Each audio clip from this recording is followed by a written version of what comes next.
What's up, everyone? It's Caddy with Money Vesting. So wanted to go over a very interesting report with a lot of charts from Lance Roberts that goes over the idea that there could be a further tightening in financial conditions, which could lead to a potential recession, which could lead to lower asset prices eventually in the United States. So hope you guys are doing great. And as always, if you enjoy this video, find it helpful, make sure that you drop a like. Don't forget to subscribe to the channel. I did open up a few more spots for our Patreon and Discord, and there is a 16% annual discount available till the end of this month. So you can take advantage of that if you're interested. Link's going to be down below. And we'd love to have you on board. We've got a little bit over 3,700 members in our Discord talking about fundamental analysis, technical analysis, macroeconomics, and stocks and options as well. So first thing he talks about is that lending conditions are tightening at the moment. This is the chart that he pretty much puts together, where he is pretty much going over the lending conditions that have tightened markedly, and such tightening always precedes recessionary slowdowns. So every single time you've seen a net percentage of domestic banks tightening lending standards, we have seen a recession to follow. Why? Because there is a lack of credit, right? When there's a lack of credit, there's a lack of borrowing, there's a lack of spending, and there's a lack of investment, right? So you will most likely in those scenarios see a potential recession to follow. That's number one. And again, you can go back to times from back in 1994, 1996, early 2000s, or 1999s in the dot-com bubble. We saw a significant amount of tightening from the banks and from the Federal Reserve, which eventually led to a recession, and of course a lot of de-escalation with all that tightening. Once again, a lot of that happened during 2006, 2007,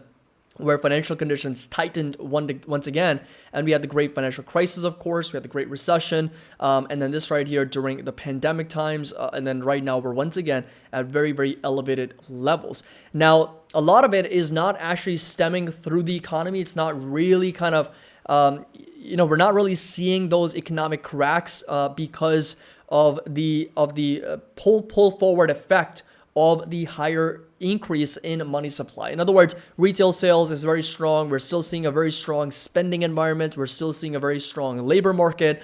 And the reason for that is because of the pull forward effect of the money supply that's grown over time. So as shown, M2, a measure of monetary liquidity, is still highly elevated as a percentage of GDP. The pig in the python is still processing through the economic system. Still, the massive deviation from previous growth trends would require an extended time frame for the reversion, such as why calls for recession have been early, and the data continues to surprise to economists. So this is where the money supply is, M2, and we're also seeing as a percentage of GDP versus the GDP growth and how it has grown substantially. And every time, obviously, it's grown, the GDP is also done really well, but it's now on the move lower. Like, in other words, it's actually coming down, which obviously is going to affect the economy at some point in the future. I'm fully convinced, like from all the research and the analysis that I've done personally and then also shared via content on YouTube, I'm fully convinced that there is a very, very, very high likelihood of a recession later this year, early next year, because there's just a lot of things kind of brewing underneath, and it's just going to take some time. There's been a lot of calls that have been too early, and looking at construction employment, looking at units under construction, looking at building permits, looking at economic data related to money supply and the M2 and the year-over-year declines, and there's just a lot of things that goes into it that I do believe that as we kind of progress, as we start to normalize a little bit after post-COVID with the monetary and fiscal policy stimulus here, things will start to deteriorate, and we'll see more, unfortunately, more cracks in the economy as time goes on. Now, this right here is, he talks about the credit or the debt levels, and he also talks about the M2 as a percentage of total consumer credit. So you will know that each time there is a liquidity impulse following some crisis, consumer debt temporarily declines. However, as we said previously, the inability to sustain current standard of living without debt increases is impossible. And that's really true, right? I mean, for the United States, and I did a video on the national debt yesterday, for the US to actually start paying down its debt and to actually have a fiscal surplus, what needs to happen? They need to bring in more revenue than what they're spending, right? Their tax revenue, their tax receipts need to be more than their expenses. And the only way they can do that is, number one, increase taxes, right? So charge people a higher tax rate so they can increase more tax revenue, increase tax receipts. And, we know that the current administration already has a plan in place to increase taxes by $4.7 trillion. And the other thing is reduce expenses, right? Cut down spending. Don't spend a lot of money on healthcare, military, all those different expenditures that government spends on. Reduce those expenses. What does that do though? That reduces the standard of living, right? If you're reducing your expenses, you're reducing your cost of living, thereby reducing your standard of living. So it's almost impossible to do that without of course, incurring some level of debt. And that's what's happened with the US. And that's very true with households as well. If you want to continue to kind of sustain your current standard of living, you either need to be making more than what you're spending, or you need to cut down on your spending, which is going to reduce your standard of living. So as liquidity impulse fades, the consumer must take on increasing debt levels. So what this chart really shows is that as M2 as a percentage, as M2 in general starts to increase, we do see a temporary pullback on the debt levels, because there is more money available in circulation. But then over time, we see the debt levels rising pretty substantially. And of course, M2 as a percentage of the consumer credit also starts to pull right back down. Right now, we're seeing a little bit of a deviation. So in other words, as M2 as a percentage of total consumer credit is now starting to roll over, debt levels continue to go higher and higher. But eventually, in my opinion, they will start to recalibrate with each other once again. And this obviously is not going to be good news for the economy, as debt levels are at pretty substantial levels. I mean, they are sitting at over $16 trillion, credit card debt's almost $1 trillion, and of course, mortgage debt sitting at over $11-12 trillion. Now, this right here is another really interesting take here. So monetary and fiscal policy is deflationary in nature. The problem is that the Federal Reserve and the government fail to grasp that monetary and fiscal policy is deflationary when debt is required to fund it.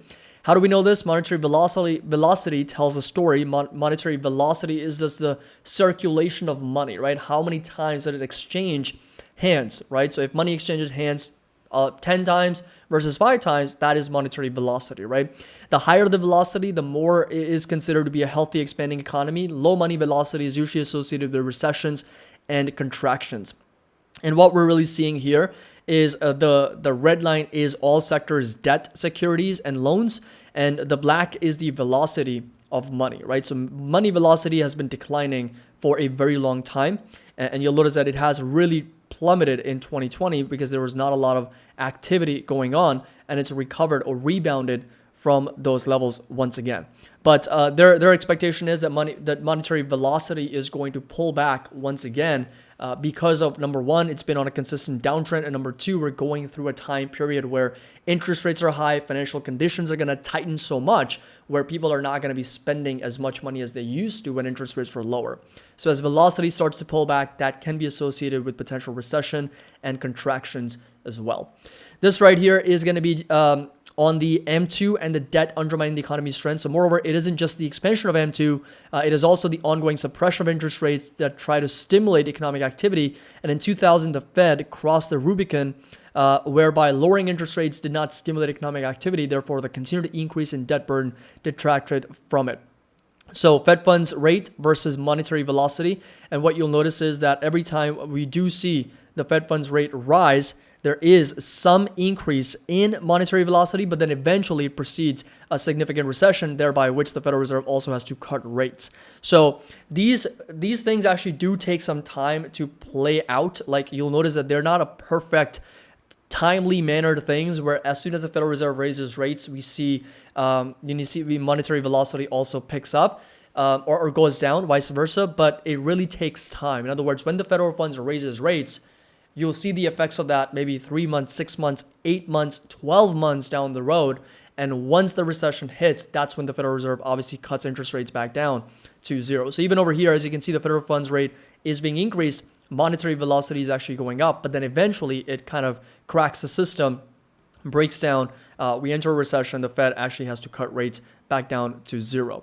So once again, you're seeing the federal funds rate go up, and you may see the money velocity continue to increase for some time, but eventually it is expected that it's going to start to pull back. It's going to come down as less people spend, invest, and save.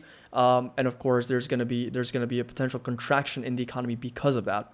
This right here, for investors, the implications of reversing monetary stimulus on prices are not bullish, as shown the contraction liquidity measured by subtracting GDP from M2 correlates to changes in asset prices. So asset prices meaning, S&P 500 asset prices, real estate asset prices, given there is significantly more reversion in monetary stimulus to come, meaning reversion meaning it's supposed to come back down from a money supply, monetary velocity standpoint.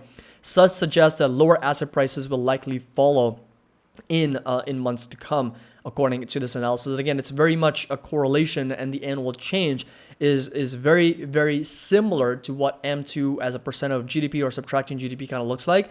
And you'll notice that it's still got a long way to go to come down to its reversion.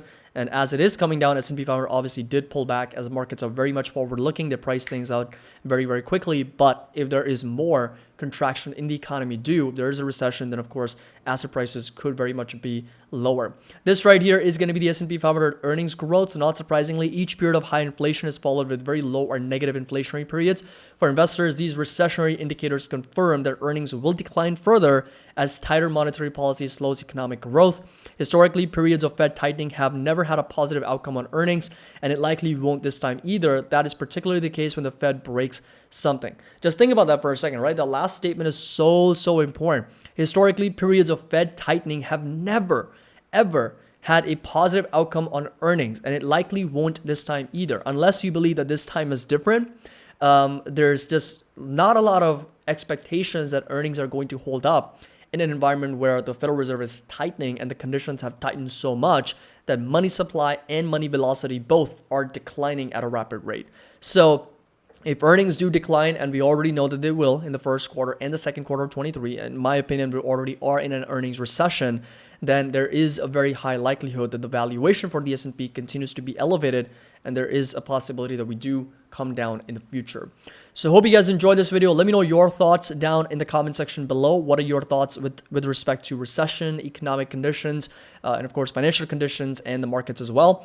As always, if you enjoyed this video, found it helpful, make sure that you drop a like, subscribe to the channel. Happy investing. I'll see you all in the next video.